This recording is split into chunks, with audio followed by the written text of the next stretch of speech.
Hello, Opa. Here I am logging into Zwift. Right now I'm just joining the actual race event to save my place in line, and I'll quickly move out in a second. Um, so I'm doing right now stage 1 of the Tour de Zwift. These races are pretty popular. I can see races sometimes with over 200 people in it. I'm doing it very late US hours, so not a very popular time, so we'll have a good bit less people. Right now, you can see to go warm up, instead of just warming up in the pens, I decided to warm up with these pacer bots, where you can see there's about 45 people in it. Like I said, during peak hours, there can be 200 plus people in it. This is just an area to, warm up where it's a little bit more exciting. So as it loads in, you'll get to see I'll instantly get put in place to where this bot is going on this course. And a lot of people like to hang out near this spot. And you can see the event that I just signed up for starts in like 12 minutes. But I'm just going to hang out here right before the event happens. Just to warm up my body, and then I'll join the event when I'm ready. You can see that little yellow guy with an arrow above it is the bot that it teleported me to en route, and then I can hang out with all the people that want to hang out near the bot. And at times there can be 200 plus people just hanging out with the bot, because people like to just casually race with a bot that goes at a specific pace.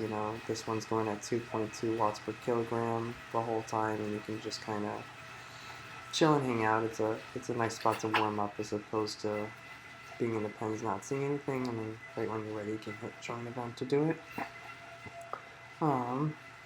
Last time I did a recording, I didn't really show you too much about what Zwift looked like outside of it, so while I'm warming up, I'll go switch the screen around. I'm doing this all in post, so that's why I sound okay. I'm actually a little bit sick right now, so I'm recovering from it. Yeah. So back to the main screen here. If I click in the little upright corner with that little house thingy, that's my garage. And there you can customize kind of all sorts of things. It looks like I just unlocked some new glasses, so I clicked on that. You can change your glasses. This is my guy. You can change his outfit, his hat, his gloves, his other things. In the drop shop, you unlock points from just cycling. And then you can choose which type of bike you want. I'll click on maybe a truck bike, and you can see that you unlock truck bikes, the Truck Madonna, whatever, as you gain levels, and then you gotta spend points to unlock them.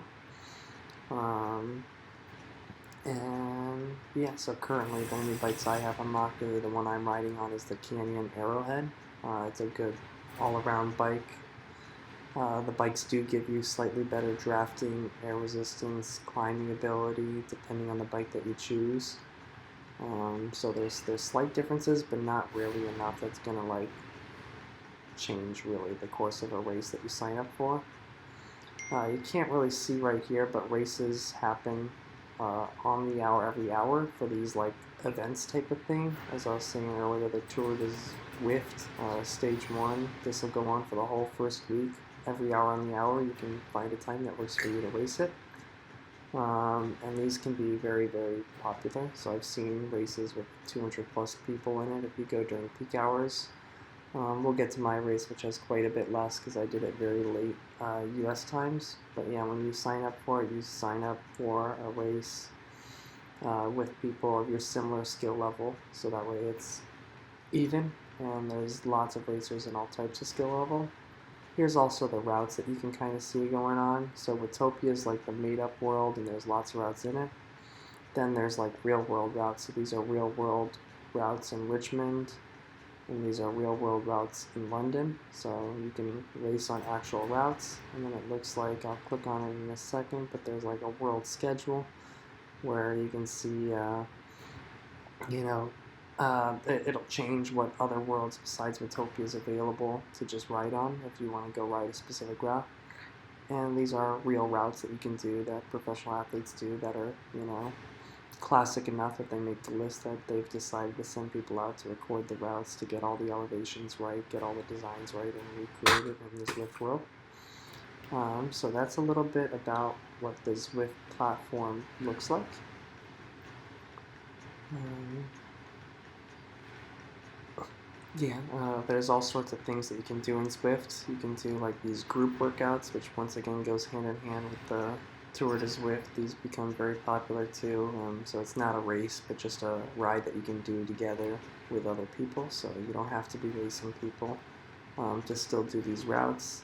And there are longer routes for this that can take up to 2 hours. So they've got this going on that people really like to do, but there's all sorts of different group workouts, races also going on at the same time. This is just kind of the Tour de Zwift, the most popular one at the moment, so I will be showing you all the races I do for this one. And I think you get additional XP and leveling up if you do these races as opposed to the other ones. Other things that I can kind of show you is so these are the pacer bots that I was talking about a second ago, and you can just hop in, go at a specific pace that you want. These are pretty popular just to quickly hop on and ride and know what pace you want to go and go with a bunch of other people because they're constantly going. You don't need to sign up for a specific time or anything like that. And you can see as I scroll down, they go at a certain watts per kilogram, and you can make it as hard or as easy as you want. Other things that I'll probably be showing you is, they've got specifically designed workouts. Not that I know too much about what each thing means, but there's workouts designed to improve endurance, sprinting, VO2 max, just a 30-minute workout, 60-minute workouts, thresholds, FTP tests, climbing.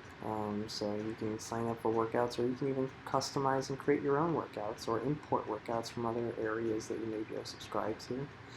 So I don't really do anything with this. I only be able to use Zwift for racing because that's what I find the most exciting. But those are other things that you can do inside Zwift.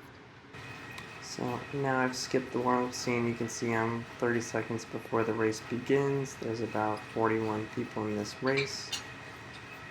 And I'll get through. I know I wasn't feeling the best going into this race, so I wasn't sure how I was going to do. I actually ended up getting very sick, unrelated to the race, after this. So I'm still recovering from being sick while I'm recording this video, but I am doing much better now. So that's good. I was really just waiting for the race to start, so that way you can see in the top right corner the race profile. I can see this one happens to once again be a pretty flat stage with like 2 smaller climbs towards the end. What does that kind of tell me? That tells me, one, it's really going to be hard to try and get in a solo breakaway because even though, it's not too big of a group size, it's actually the group size that I like to see, a 42-person group. I think this is ideal for a race. When you get too much, it feels very hard to try and get in a breakaway. On these flat stages, at least. Well, if the stage is hilly, I don't really care how many people are in it. So I like the amount of number of people in it. These ones are very popular, so I'm doing it at like a non-peak time. And there's still 42 people in this race. Where I've seen races at peak time. There can be like 200 plus people in the race. I'd say an average normal time. If I did a little bit earlier, probably be close to 100, 150. So you can see the little profile on the right. There's 2 little hills, mostly flat. That tells me it's going to be kind of hard to break away. You can see my guy in the all blue outfit and the white outlines on him. So we're off. The race is very nice in terms of my legs. Sometimes these races can start off like super fast, where it's really be doing like 300 watts for like the first 5-6 minutes of it. But I guess with only 42 people in it, it's calmed down a bit.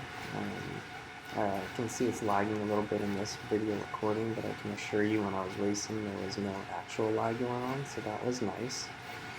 I am focused on trying to stay right near the front of this group, because if there was going to be any breaks or dispatches in the groups, it generally would happen right at the start, where riders who are faster want to go faster. So you can see one guy going for that sprint checkpoint type of thing, and sped up, and so he's a little bit off the front, and because of that, that kind of convinces everybody else to go a little bit faster too. And so if you're in the back of this area, there's always a chance that like you get split up from the front group, and then it can either be a huge effort to go try and track them down, or sometimes even impossible depending how fast they're going.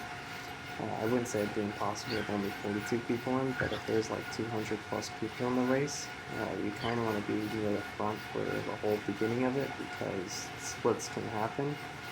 And if like, even though it's all in a pack, if you're in 100th place in that pack, you could be a good far off the leader.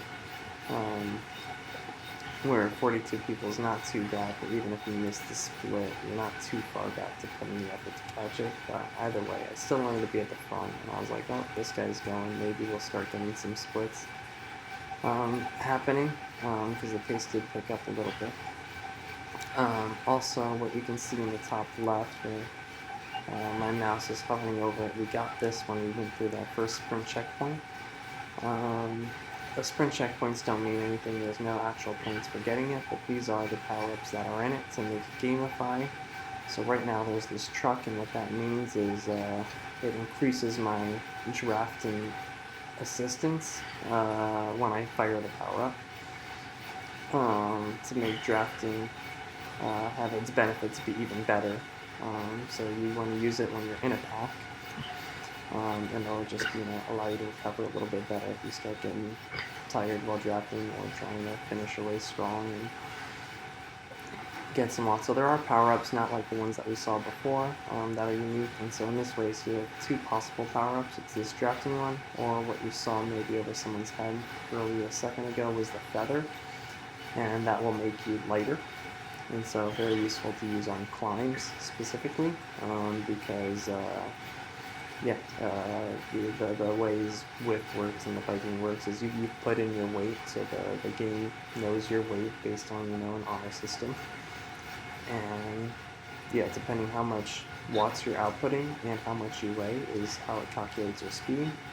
And so obviously weighing lighter while going up a hill is extremely beneficial, and obviously you don't want to use a feather when you're going downhill, because if you weigh more, then on the downhill you'll be going faster just by normal practices of actual bike racing.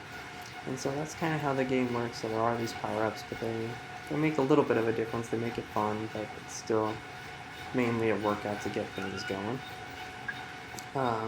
I am going to now that you've seen it at like real-time speed for a little bit, I am going to start speeding it up to 4 times speed, and maybe just talk through once again my thought process as we're going through it, but let it go on a little bit faster. So here we go, I'm speeding it up to 4 times speed, and my thought process looking at this race is it's going to be almost impossible to get in a breakaway type of thing, so I just want to save as much energy, draft as much as possible, but I did want to be near the front, especially for the first beginning of the race in case splits happen, because this is the time that splits generally happen and big pack split up, but no individuals really are going to get a breakaway and run away from everybody else. So my whole goal at the beginning was stay near the front, make sure that if a split did happen of a group of 10, 15, 20 riders, that I'm in that group. And so if I had to spend a little bit of extra energy at specific times of being in the exact front and taking up the energy, as the front riders didn't want to keep up the pressure, I kind of come through, and now all of a sudden I might be at the front hitting the wind for a bit. I'm like, that's okay, I would rather waste a bit of energy hitting the wind rather than being caught out and missing it. So that was my thought process. Just about Zwift mechanics here. When when we do go on like these hard gravel roads, once again, that makes it a little bit harder to pedal versus the nice flat roads. So they're all integrated. So if you do want to go breakaway, we'll be going a little bit slower. I think we'll see. I don't know. We're going 26 miles per hour on these roads, although it's a downhill and it's about to get steep. We can see what we were going on the roads before, but maybe it was closer to 30. Not that, with it all being flat and about to be downhill in a second, still going to be hard to break away, but like these are times where, the drafting you're getting is less beneficial than, when you're only going 22, 26 miles per hour versus 30 plus, although I think we're speeding up now as we get to the downhill section of this course. And so it wasn't like we were on this flat uh, gravel sandy road for a while before it became this downhill, so not really much of an opportunity to break away, but just know that that is a mechanic, a feature of the game, um, and that when we're back on these roads, it feels easier to pedal and nicer. And you can see there was this one guy off the front for a little bit, but yeah, he would have to put in an extraordinary amount of effort to kind of keep us all away, because we're all taking like very little turns off the fronts. And yeah, it's a huge saver, as is in real bike racing, to be drafting behind people as opposed to being off the front. So no one's really going to be able to break away. It looks like another guy's kind of trying, but it's just going to be a lot for an individual to do it. So my goal is to draft as much as possible, and now that I think we're about 17 minutes in of riding, I think I thought I saw some people going to chase this guy down. I realized, I don't know, I saw some people going to chase this guy down. If this was a time, maybe a split would happen, but no, everybody's ready. No one's going to let anyone come away. So didn't really waste any energy. I went faster in order to stay in the draft, but yeah, everybody in this group seems to be ready to stay in this group, so no one's going to be disappearing. The only time people might start disappearing are changing up how many people who is up on this hill that's about to come up. I'm not sure how steep this hill is, but it doesn't look too steep on the mini-map, so drafting's still going to be beneficial. I don't think we're going to lose too many people, but at the same time, these people love to attack hills. Anything that they can do to attack, because there's not a lot of places to attack. Here is the place, and it looks like it's on a sandy road. Now is the place to attack. You can see I'm already moving up. I'm still in the draft, but I was doing 200 watts before while in the draft. Now I'm doing 300 watts in the draft, anticipating people are getting ready to probably attack. If I see one or two people going front, that doesn't really concern me too much, because, like I said, there's still a lot of race to go, and it'll be flattening downhill, and no one's really going to let them go. But if a group of people go, you definitely want to stay with them, because this is a time when splits can happen. So there's one guy way off the front. I say way off. He's like 2 seconds ahead, and I'm not really concerned about that, because I'm still with the chasing pack, and I know for certain after this hill, and this hill was very short, it was pretty easy that we would catch him eventually. He's right off the front, but he's not gonna survive. But we will see. Maybe right now I'm in like last in this group. I'm 10th, so it looks like there's 10 of us ahead, but a bunch of racers only 6-7 seconds behind. But that's what I mean. Like, sometimes if this group was motivated to really push it, we could have possibly, depending who's in what group and what's happening, and maybe the group behind who didn't go up the hill wasn't feeling very strong, we could possibly have stayed away for the rest of the race, and that could have been a decider if you didn't catch up, and this gap could have only grown. I don't think that's going to be the case here. I think all those people that are now, they were 10 seconds. I think we slowed down on the downhill a little bit. So all the groups are going to merge together as they catch up. But yeah, especially if there were more riders, maybe it'd be more exciting in the sense that more people would be in the front group, and then it could be sometimes harder. But with a flat stage like this, not much was happening. It was really all going to come down to this final hill. And I would say maybe if I was feeling in better shape, I would have also tried to tack more on that first hill just to see how the legs are doing. I could say I wasn't feeling the best going into this race. So I was just happy to be with the group and seeing what can happen on the hill. That first hill was kind of just a tester of what it'll look like. I will slow it down here so we can do this hill in real time. So now we can just watch this part in real time, maybe a little bit easier on the eyes. Hopefully not too much lagging going on, because I can say definitely while racing I didn't see any lags and have never felt any lags even with 200 people in the race. Just when I'm editing it in the video recording, it looks like there's some lagging. But yeah, this is basically the hill that's gonna decide it. And going into this hill, like, it's not too bad. The gradient's only 4%. So I've done hills that are much longer and much harder in terms of races. But still an area where people are going to be attacking, because, now, we're on gravel road, we're on a hill, we're only going 17 miles per hour. Any resistance that people get is going to be less. I am doing 260 watts right here. I'm used to whenever a hill happens or whatever that you're being stuck doing like 300, 350 watts. So I was off the front for a little bit there. Not really my plan or goal to be off the front.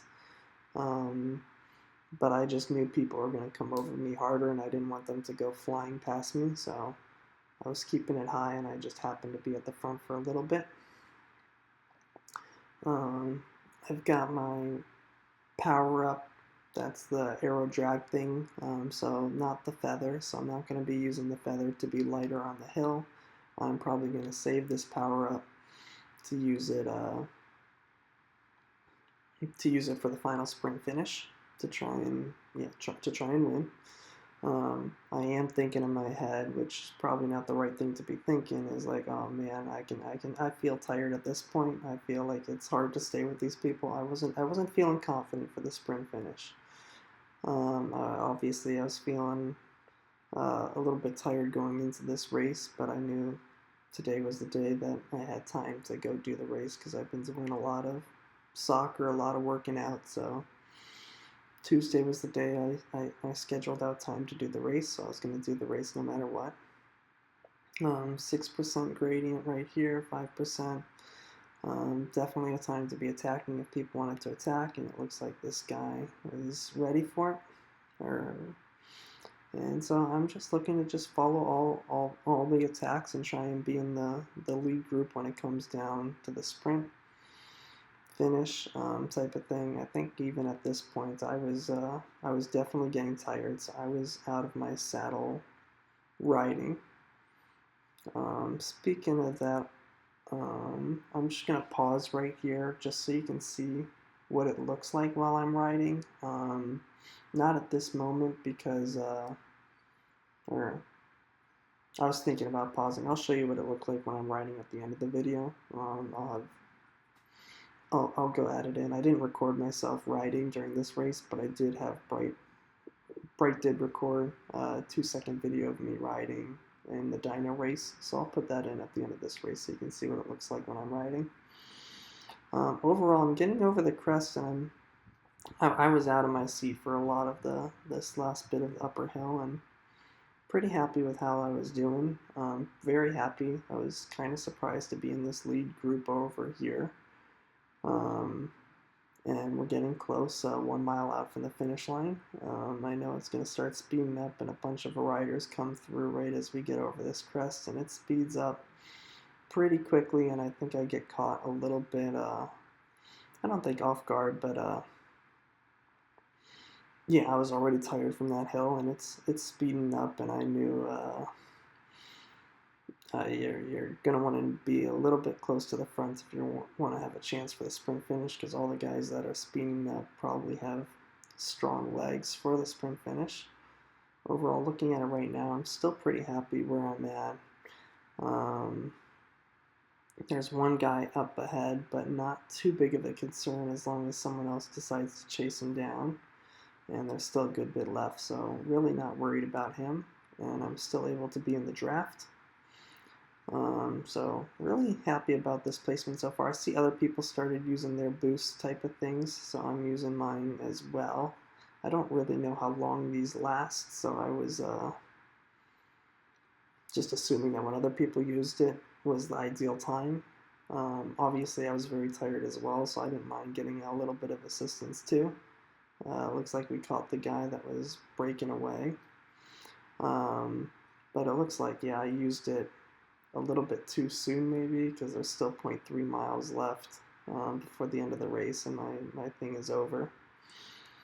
Where ideally I would have maybe used it to actually finish the race. So maybe now I know for next time it lasts like 0.2 miles is when to use it.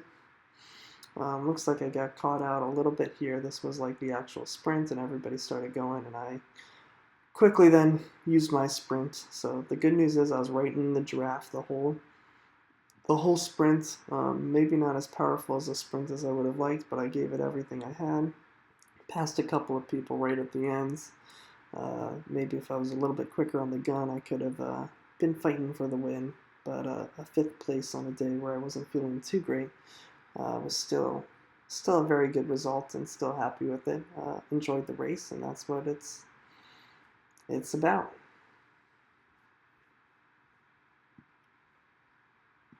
Yeah, so here's the couple of videos that I said I was going to show of me riding in the dyno race. I'll just let them play with their sound, and that'll be the end of the video. Mom's gonna find this entertaining. Into that second gear. Let's go, let's go. Come on, faster. Push. Sprint, sprint all out. Faster, even more, come on. Go, you got it.